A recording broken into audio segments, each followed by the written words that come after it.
Bwana ndiye mchungaji wangu, sitapungukiwa na kitu. Katika malisho ya majani mabichi hunilaza, kando ya maji ya utulivu huniongoza. Hunihusisha nafsi yangu na kuniongoza katika njia za haki kwa ajili ya jina lake, na kuniongoza katika njia za haki kwa ajili ya jina lake.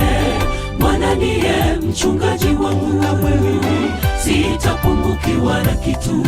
Katika malisho ya majani mabichi hunilaza, kando ya maji ya utulivu huniongoza. Hunihusisha nafsi yangu na kuniongoza katika njia za haki kwa ajili ya jina lake, na kuniongoza katika njia za haki kwa ajili ya jina lake. Waandaa meza mbele ya watesi wangu, umenipaka mafuta kichwani pangu, na kikombe changu kinafurika. Hakika wema na fadhili zitanifuata siku zote za maisha yangu.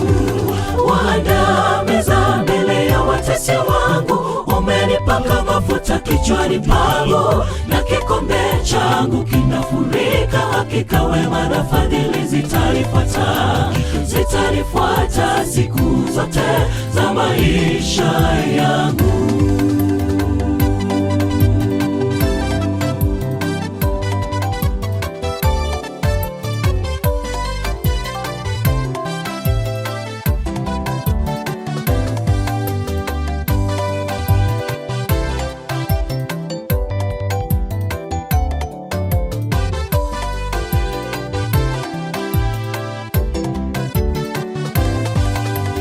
Niwe genge langu na ngome yangu, kwa ajili ya jina lako. Unichunge, unitoe katika wavu walionitegea, maana wewe ndiwe ngome yangu. Mikononi mwako naiweka roho yangu. Umenikomboa, e Bwana Mungu wa kweli, nitakuhimidi milele. Umenikomboa, e Bwana Mungu wa kweli, nitakuhimidi milele. Niwe genge langu na ngome yangu, kwa ajili ya jina lako. Unichunge, unitoe katika wavu walionitegea, maana wewe ndiwe ngome yangu. Mikononi mwako naiweka roho yangu. Umenikomboa, e Bwana Mungu wa kweli, nitakuhimidi milele. Umenikomboa, e Bwana Mungu wa kweli, nitakuhimidi milele.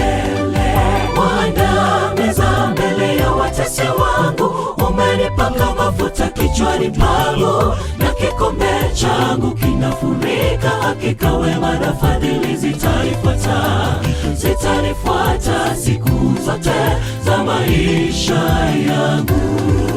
Waandaa meza mbele ya watesi wangu, umenipaka mafuta kichwani pangu, na kikombe changu kinafurika. Hakika wema na fadhili zitanifuata siku zote za maisha yangu. Waandaa meza mbele ya watesi wangu, umenipaka mafuta kichwani pangu, na kikombe changu kinafurika. Hakika wema na fadhili zitanifuata siku zote za maisha yangu. Waandaa meza mbele ya watesi wangu, umenipaka mafuta kichwani pangu, na kikombe changu kinafurika. Hakika wema na fadhili zitanifuata siku zote za maisha yangu.